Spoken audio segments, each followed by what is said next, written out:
thinking about putting your home up for sale and you're trying to figure out what are the things that I need to do to prepare my home for sale to maximize the sales price, you've come to the right video. In this 3-part video series, I'm going to be covering the top 3 things that I recommend my home sellers do. I've sold hundreds of homes here in the San Francisco Bay Area, and so I understand the psychology of the buyers and I understand how to position the home in order to maximize the sales price. And so in this 3-part series, I'm going to be going over the 3 things that I recommend my sellers do when preparing their home for sale to maximize their bottom line.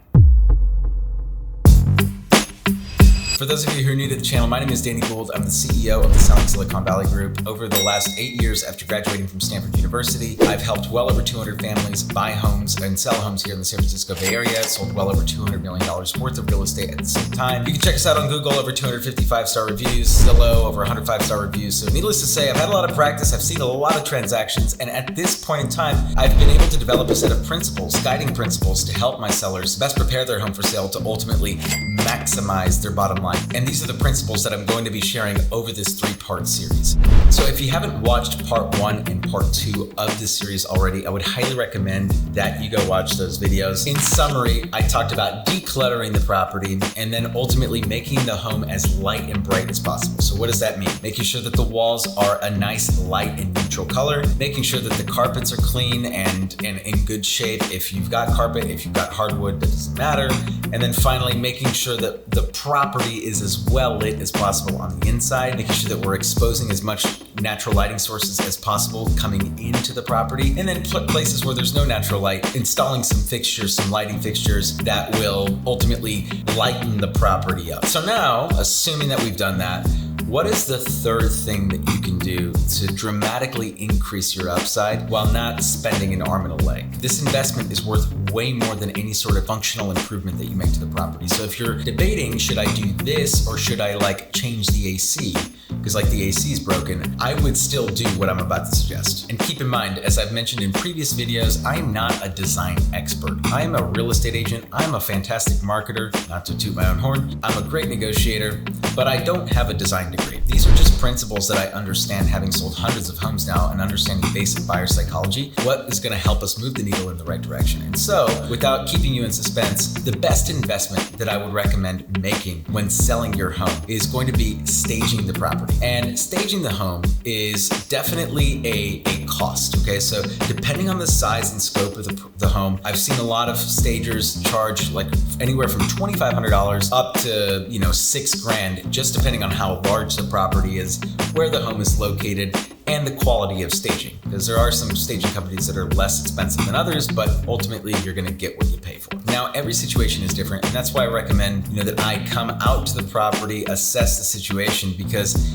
your situation might be different than the norm. Normally speaking, we should do staging. But I have had many sellers whose furniture looks better than the staging companies. And I'm like, no, let's keep it the way it is. This looks fantastic, or alternatively, there are other staging solutions where parts of the house, there are some furniture pieces in the property that are really spectacular, are really nice, they're modern, and they are visually appealing and going to appeal to the mass audience, right? Because when we're looking at furniture, if you find the furniture appealing, I'm sorry, but no one really cares what you think. What I care about is what the market in general is going to think. And so it's really easy to pinpoint a piece of furniture and figure out whether or not that's going to appeal to a mass market. And so a lot of times what my staging partners will do is they will work with some of the furniture pieces in the house that brings down the cost of the staging, but also it keeps you from having to move all of those things into storage. Because a lot of times getting all of the furniture out is damn near impossible when you've got kids living in the house and all that stuff. So there are a lot of staging solutions that work with the furniture that you have inside of the house, at least some of it. So a lot of times you'll move half the furniture out or maybe 3/4 of the furniture out. They'll work with some of the furniture that you've got left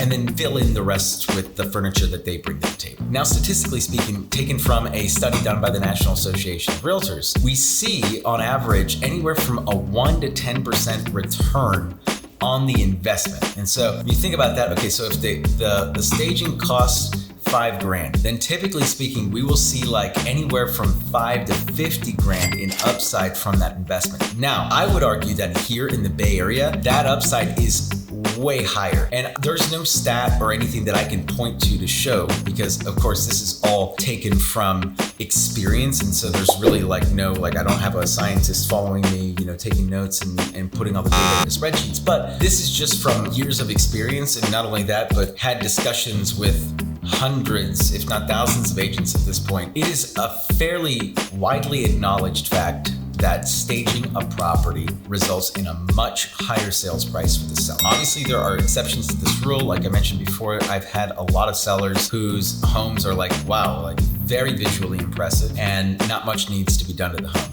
But in general, if you are looking to maximize the sale of your home, or maximize the sales price of your home rather, then I would highly recommend that you consider staging as a part of the overall curb appeal investment that you make into the home. And by the way, this is very general advice. So if you're looking for something more specific to you and to your property, you can text the word curb appeal consult. That's curb appeal consult for a free in-house consultation to give you an idea as to what the things you should be doing to prepare your home for sale, because everyone's situation is slightly different. And so I can give you general advice here on this video, but we can give you much more detailed advice in person when we're at the property. So don't hesitate to reach out if you're thinking about making a move in the next 12 months and you're trying to figure out what are the next steps, what are the things that I should be doing to prepare my home for sale. Do not hesitate to reach out to the number down below.